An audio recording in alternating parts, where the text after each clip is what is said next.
రావచ్చు. సో ఇక్కడ భుజాలు తడుముకోవడం అని చెప్పాలా? అంటే రిజర్వేషన్కి సంబంధించి కావచ్చు, ఇతర అంశాలకు సంబంధించి కావచ్చు, కాంగ్రెస్ బాగా టార్గెట్ చేసింది మొన్నటి నుంచి. కొద్ది రోజుల నుంచి చూసినట్లయితే పదే పదే రిజర్వేషన్కి సంబంధించి చెబుతున్నారు.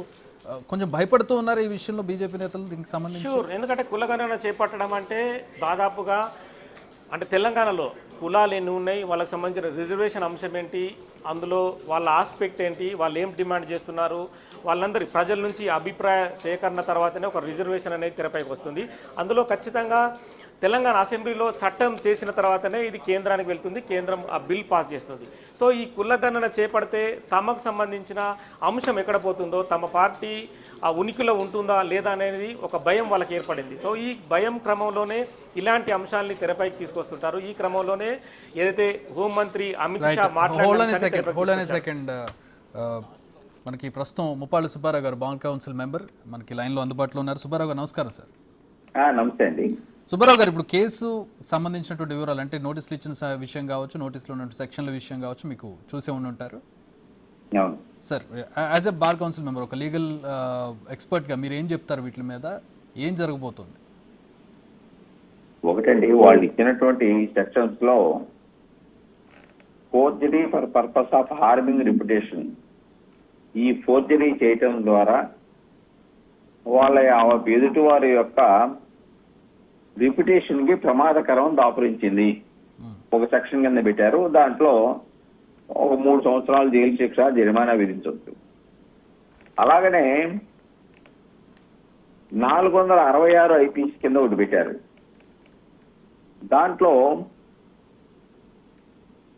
465 ఫోర్జరీ చేశారని చెప్పేసి దాని ప్రకారము 2 సంవత్సరాలు జైలు శిక్ష, జరిమానా విధించవచ్చు. అలాగే 153 ప్లస్ 153A 2 మతాల మధ్య, 2 గ్రూపుల మధ్య, లేదంటే 2 రిలీజియస్ మధ్య ద్వేషభావాలను రెచ్చగొట్టే విధంగా వాళ్ళు వేసినటువంటి అంశం ఉందని చెప్పేసి, అలానే ఇది ఎలక్షన్లో ఎదుటివారికి దెబ్బతీయడానికి అవకాశం కల్పిస్తుందని 171 కింద ఒక కేసు పెట్టారు. ఇవన్నీ కూడా 7 సంవత్సరాల లోపు శిక్ష పడే నేరాలే. కాబట్టి సుప్రీంకోర్టు అన్వేష్ కుమార్ వర్సెస్ బీహార్ అనేటువంటి సుప్రీంకోర్టు కేసులో ఏం చెప్పిందంటే, 7 సంవత్సరాల లోపు శిక్ష పడేటువంటి నేరాలలో పార్టీ 1A నోటీస్ ఇవ్వాలే తప్ప డైరెక్ట్ గా అరెస్ట్ చేయడానికి లేదు అని చెప్పింది. అందువల్లే పార్టీ 1A నోటీస్ ఇవ్వడం తప్ప ఎవరైతే దీంట్లో నేరారోపణలు ఎదుర్కొంటున్న వారు ఉన్నారో వాళ్ళని డైరెక్ట్ గా అరెస్ట్ చేసేటువంటి హక్కు చట్ట ప్రకారంగా సంబంధిత విచారణాధికారికి లేదు అనేది Anvesh Kumar versus state of Bihar 2014 సంవత్సరంలో తీర్పు చెప్పింది. అది కనుక ఉల్లంఘించారనుకోండి, ఉల్లంఘించిన అధికారుల మీద కోర్టు ధిక్కార చర్యలు తీసుకోవచ్చుంది. అంతే ఊరుకోలా. ఎవరైతే పార్టీ 1A నోటీస్ ఇవ్వకుండా 7 సంవత్సరాల లోపు శిక్ష పడే నేరాలలో డైరెక్ట్ గా అరెస్ట్ చేస్తే, న్యాయమూర్తి కూడా రొటీన్ మేనర్ లో కనుక రిమాండ్ ఇస్తే న్యాయమూర్తి మీద కూడా శాఖాపరమైన చర్యలు తీసుకోవడం జరుగుతుంది. ఎవరైతే ఈ యొక్క తీర్పును ఉల్లంఘించి విచారణాధికారి అరెస్ట్ చేశారో వాళ్ళ మీద శాఖాపరమైన చర్యలే కాకుండా కోర్టు ధిక్కార పిటిషన్స్ మళ్ళా ఆయా సుప్రీంకోర్టుకు రావాల్సిన అవసరం లేదో ఆయా రాష్ట్రాల హైకోర్టులో వేసుకోవచ్చు అని చెప్పింది. కాబట్టి చాలా స్పష్టంగా ఈ కేసులో ముద్దాయిలుగా పేర్కొన్న వారిని డైరెక్ట్ గా అరెస్ట్ చేసి కోర్టుకు పెట్టి రిమాండ్ ఇప్పించే పరిస్థితులు అయితే లేవు. దానికి అలాగే ఇవ్వాలంటే వాళ్ళకి ప్రత్యేకమైన రీజన్స్ చెప్పాలి. వాళ్ళు ప్రత్యేకమైన రీజన్స్ చెప్పిన తర్వాత న్యాయస్థానం అనుమతి తీసుకొని అప్పుడు అరెస్ట్ చేయాలి. అంటే ఈ మర్డర్ కేసులో, డెకాయిట్లో అలాంటి వాటిలో అయితే వాళ్ళు పారిపోతారు, వాళ్ళు మళ్ళా మేము ప్రొడ్యూస్ చేయలేము, మళ్ళా మరికొన్ని నేరాలకు పాల్పడతారని చెప్పేసి అలాంటి ఉంటే న్యాయస్థానం దృష్టికి తీసుకెళ్లి న్యాయస్థానం యొక్క అనుమతులు పొందిన తర్వాత మాత్రమే చేయాలి. కానీ దీంట్లో అంత పరిస్థితి ఉత్పన్నం కాదు, అటువంటి అవకాశాలు కూడా లేవు. జస్ట్ పార్టీ 1 నోటీస్ ఇవ్వడం, విచారించడం, తర్వాత ఛార్జ్ షీట్ వేసుకోవడం, కోర్టులో విచారణ జరగడం, తర్వాత ఆ విచారణ అనంతరం నేర నిరూపణ జరిగితే శిక్ష పడతామా, శిక్ష కొట్టేయటమా, అది న్యాయమూర్తి గారు నిర్ధారించిన ప్రాసెస్ ఇది. కాబట్టి ఇవన్నీ కూడా ఇప్పుడు పెట్టిన ఈ సెక్షన్స్ అన్ని కూడా 7 సంవత్సరాలు 3 సంవత్సరాల వరకే ఉన్నాయి. 4 సంవత్సరాలు కూడా శిక్ష లేదు ఒక్కో సెక్షన్ కి. ఒక సెక్షన్ కి అయితే ఫైన్ మాత్రమే ఉంది, ఒక సెక్షన్ కి అయితే 6 నెలలు మాత్రమే శిక్ష ఉంది. మరి వీటి కోసం సార్, వీటి కోసం ఢిల్లీ నుంచి పోలీసులు వచ్చి, అంటే సరే ఇప్పుడు హోంమంత్రి హోదాలో ఆయన చేసినటువంటి వ్యాఖ్యలు కావచ్చు, ఇప్పుడు ఆయన హోంమంత్రి హోదాలో ఉన్నారు, అధికారంలో ఉన్నారు కాబట్టి ఇంత హడావిడా, లేకపోతే ఒకవేళ నిజంగా ఆ స్థాయి అక్కడ ఉన్న ఏ నేత చేసినా కూడా ఢిల్లీ పోలీసులు ఇంతే వేగంగా స్పందించుండే వాళ్ళు, ఇలాగే జరిగి ఉండేదా సీను? కామన్ గా అధికార పార్టీలో ఉన్న వాళ్ళు ఈ రోజున దేశంలో ఏంటి, రాష్ట్రాల్లో ఏంటి, విచారణ సంస్థలను తమ చెప్పు చేతల్లో పెట్టుకొని తమకు అనుకూలంగా ఉపయోగించుకోండి దౌర్భాగ్యమైన పరిస్థితి ఏర్పడింది. కానీ దీనికి అంత ఆతురు చేయవలసిన అవసరం లేదు, హడావుడి చేయవలసిన అవసరం అంతకన్నా లేదు. కాకపోతే మిగతా మీడియాలోనో మిగతా సోషల్ మీడియాలోనో ఒక భయానక పరిస్థితిని కల్పించడానికి ఈ హడావుడి చేస్తున్నట్టుగా స్పష్టంగా అర్థమవుతుంది.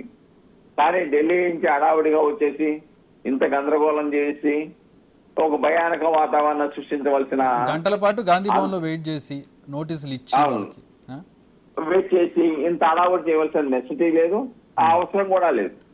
దేశంలో ఇన్ని కేసులు, ఇంత క్రైమ్ జరుగుతూ ఉంది, దేశంలో ఇన్ని కేసులు పెండింగ్ లో ఉంటే వాటిని అన్నింటినీ వదిలేసి ఫైన్లు, 3 ఏళ్ల జైలు శిక్ష, అరెస్ట్ చేసే పరిస్థితి కూడా లేనటువంటి కేసులకి ఇంత హడావిడి.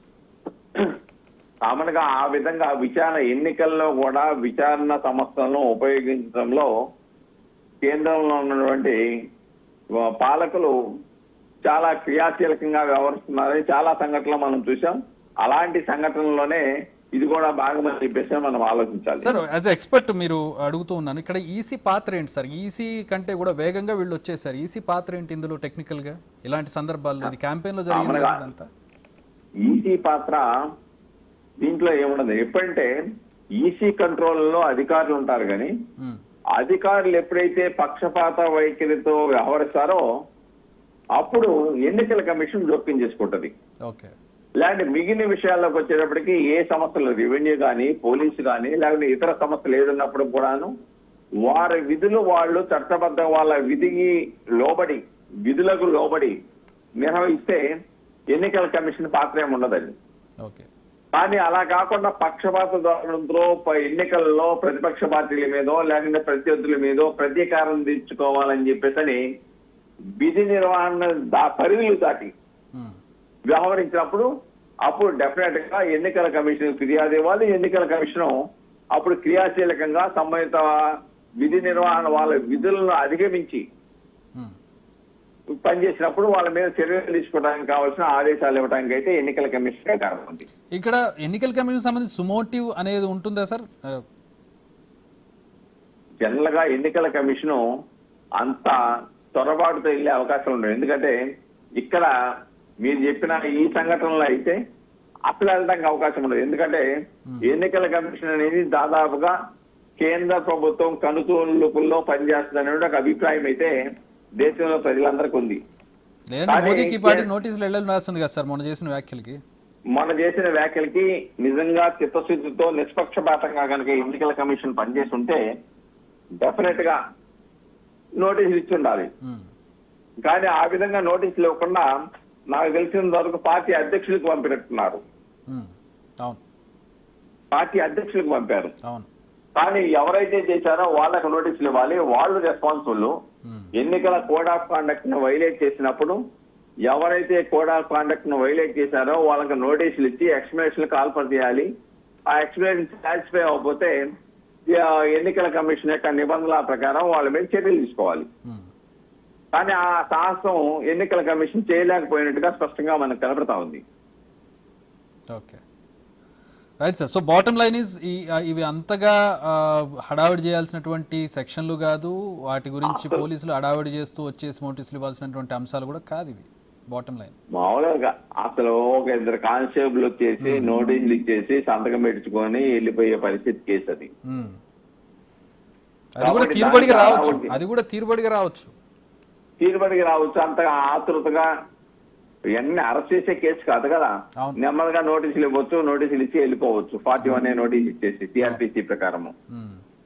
కానీ ఎంత ఆతృత చేశారంటే ఈ ప్రభావం మిగతా వాళ్ళు ఏ రాష్ట్రాల్లో అయినా కానీ ఎవరైనా కానీ అధికార పక్షంలో ఉన్న వాళ్ళని విమర్శలు చేస్తే మనకి ఇబ్బంది కలుగుద్దనే ఒక భయానక పరిస్థితిని కల్పించడానికి ఒక ప్రయత్నం లాగా కనిపిస్తా ఉంది అది. అదే భయాన్ని కల్పించడానికే.